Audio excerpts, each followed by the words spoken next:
Assalamualaikum warahmatullahi wabarakatuh. Saya Fitria Ariyanti dengan NIM 1914235 dari kelas Perbankan Syariah A semester 6. Baiklah, di sini saya akan membuat video pembelajaran tentang arbitrasi syariah. Di sini berjudul sengketa dan proses penyelesaian sengketa. Baiklah, kita mulai saja. Yang pertama ada pengertian sengketa.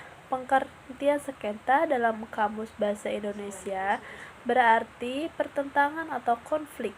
Konflik berarti adanya oposisi atau pertentangan antara orang-orang, kelompok-kelompok, atau organisasi-organisasi terhadap suatu objek permasalahan.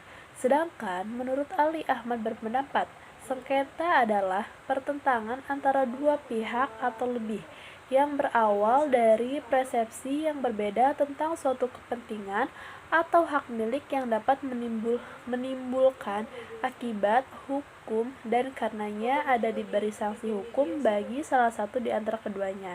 Nah, sengketa pada dasarnya adalah bentuk aktualisasi dari perbedaan dan juga bentuk dari suatu pertentangan antara dua orang atau lebih. Sebuah konflik bisa berubah menjadi sengketa apabila ada salah satu pihak yang dirugikan tidak bisa menerima keadaan tersebut kepada pihak yang membuat pihak tersebut rugi. Pertentangan atau konflik berarti hal-hal yang terjadi antara dua orang atau lebih yang memperebutkan sesuatu. Pertentangan atau konflik bisa diartikan sebagai suatu permasalahan yang ditimbulkan oleh suatu hal dan pelakunya lebih dari satu orang atau dua orang lebih. Nah, selanjutnya adalah sengketa dikelompokkan menjadi dua. Yang pertama adalah sengketa sosial dan yang kedua adalah sengketa hukum. Nah, apa sih yang dimaksud dengan sengketa sosial? Sengketa sosial adalah biasanya berhubungan dengan tradisi, etika, tata krama, dan susila yang hidup dan berkembang dalam ruang lingkup suatu masyarakat tertentu. Dan sengketa hukum adalah suatu sengketa yang menimbulkan akibat hukum dikarenakan adanya pelanggaran terhadap aturan-aturan hukum positif atau aturan-aturan hukum yang dilanggar karena dianggap bertentangan dengan hak dan kewajiban. Nah, yang selanjutnya adalah penyelesaian sengketa jalur litigasi dan non-litigasi. Nah, di sini ada 3 macam kekuatan yang merupakan keistimewaan penyelesaian sengketa secara litigasi. Yang pertama, keistimewaannya adalah kekuatannya mengikat. Yang kedua, kekuatan eksekutorial. Dan yang ketiga adalah kekuatan pembuktian. Nah, selanjutnya adalah penyelesaian sengketa secara non-litigiasi. Nah, yang dimaksud dengan penyelesaian sengketa dengan jalur litigasi merupakan bukan satu-satunya cara dalam penyelesaian sengketa yang dapat ditempuh oleh para pihak yang bersengketa. Selain litigasi, terdapat penyelesaian sengketa yaitu non-litigasi.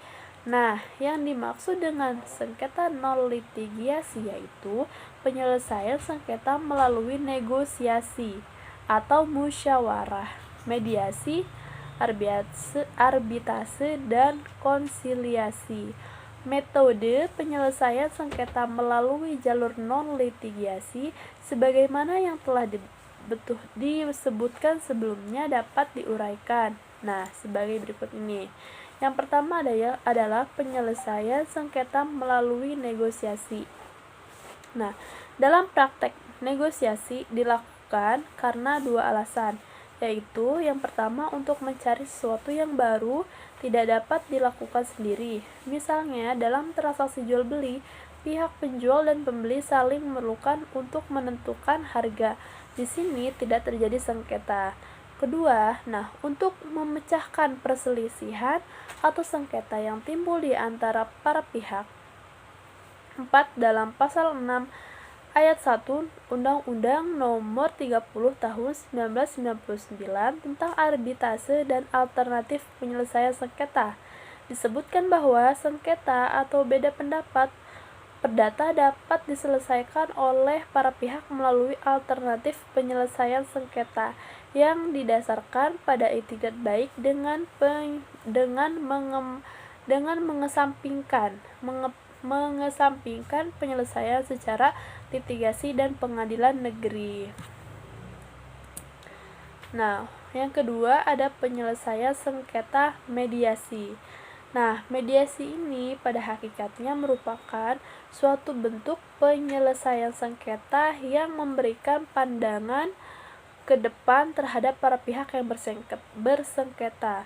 Menurut Piatna Abu Rashid, mediasi sebagai suatu proses penyelesaian sengketa bekerja sangat baik. Mediasi juga merupakan salah satu bentuk atau cara penyelesaian sengketa di luar pengadilan.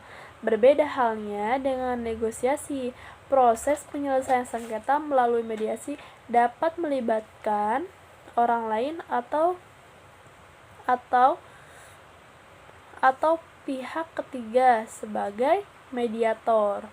Nah, dasar hukum tentang mediasi dapat ditemukan dalam pasal 6 ayat 3, 4, 5 Undang-Undang Nomor 30 Tahun 1999 tentang arbitrase dan alternatif penyelesaian sengketa. Ketentuan hukum tentang mediasi yang diatur dalam Undang-Undang Nomor 30 Tahun 1999 tersebut merupakan suatu proses kegiatan sebagai kelanjutan dari gagalnya negosiasi yang dilakukan oleh para pihak yang bersangkutan. Mungkin hanya itu yang bisa saya paparkan terkait materi dari sengketa dan proses penyelesaian sengketa. Mohon maaf jika terdapat kesalahan. Assalamualaikum warahmatullahi wabarakatuh.